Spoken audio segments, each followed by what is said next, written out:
अत्यंत दुख हो रहा है कि बार बार निवेदन के बावजूद जो एनसीटी गजट केस है उसके बचाव के लिए आप सब सहयोग में बहुत ही ढिलाई बरत रहे हैं। साथियों, यही वह टीम थी जब प्राथमिक शिक्षक नियोजन में अलग अलग नियोजन इकाइयों ने डीएलएड और बीएड का अलग अलग मेरिट लिस्ट निकालना शुरू किया था। तब सब चिंतित थे, लेकिन हम लोगों ने आपके सहयोग से, हमारे कुछ साथियों के सहयोग से प्राथमिकता के केस में जीत हासिल की और अब कंबाइंड मेरिट लिस्ट से हम लोगों का चयन होने जा रहा है।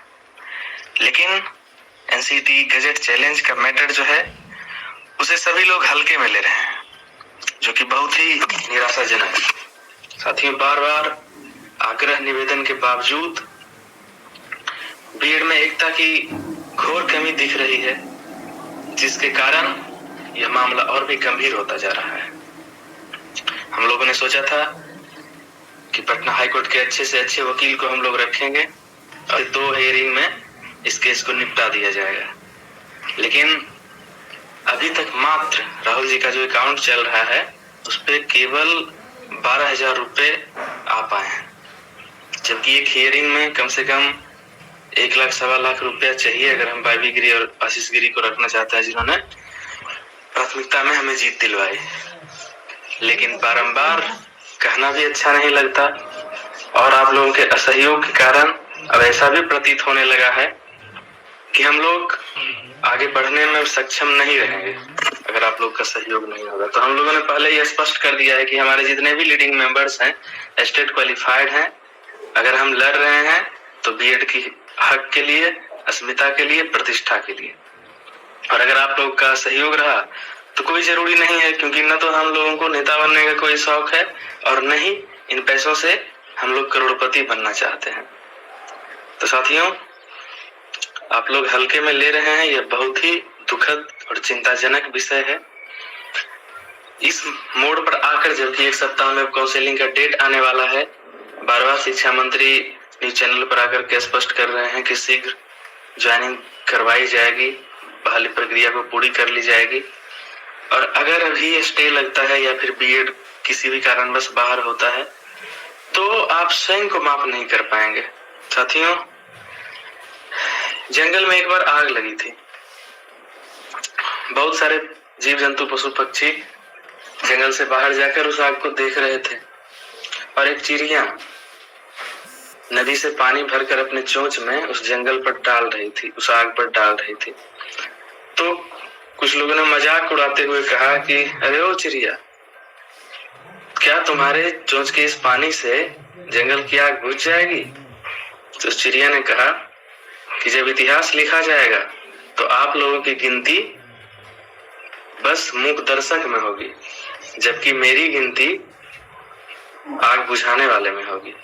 तो साथियों, आपकी एक छोटी सी मदद इस केस में हमें मजबूती प्रदान करेगी और हमें जिताएगी। नहीं तो जब कुछ अनहोनी होगी, बीएड बाहर होगा या स्टे लगेगा, तो फिर उसकी जिम्मेदारी हम लोग की बिल्कुल नहीं होगी, क्योंकि हम लोग बार बार आप लोगों से निवेदन कर रहे हैं। और अब अगर कुछ ऐसा होता है तो फिर उसके जिम्मेदार सभी बीएड अभ्यर्थी होंगे, क्योंकि डीएलएड में काफी एकता है और यहाँ पर 100-200 जितनी भी मदद हो सकती है हम उतना ही मांग रहे हैं। और हर एक रुपए का हिसाब हमने पहले भी दिया था और आगे भी देंगे। तो मैं पुनः एक बार निवेदन के साथ अपनी बात खत्म करना चाहूंगा कि एनसीटी गजट मैटर जो है और केस संख्या आप लोग जानते ही हैं, 4 तारीख को उसकी हेयरिंग भी हो चुकी है। तो अगर राहुल जी के अकाउंट पर आप लोग मदद करते हैं तो हम लोग आगे बढ़ेंगे, अन्यथा आप लोग के हाथ में फैसला है। जो भी हम देखेंगे आपकी प्रतिक्रिया, उसके अनुसार हम आगे बढ़ेंगे। धन्यवाद।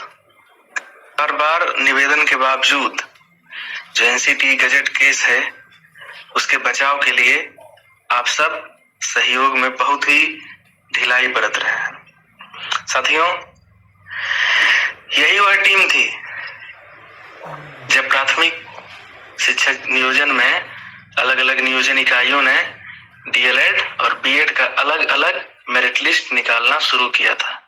तब सब चिंतित थे, लेकिन हम लोगों ने आपके सहयोग से, हमारे कुछ साथियों के सहयोग से प्राथमिकता के केस में जीत हासिल की और अब कंबाइंड मेरिट लिस्ट से हम लोगों का चयन होने जा रहा है।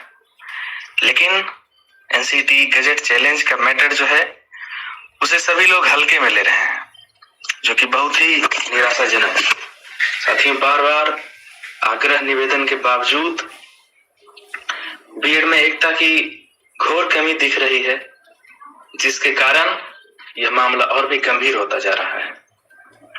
हम लोगों ने सोचा था कि पटना हाईकोर्ट के अच्छे से अच्छे वकील को हम लोग रखेंगे और 1 से 2 हियरिंग में इस केस को निपटा दिया जाएगा,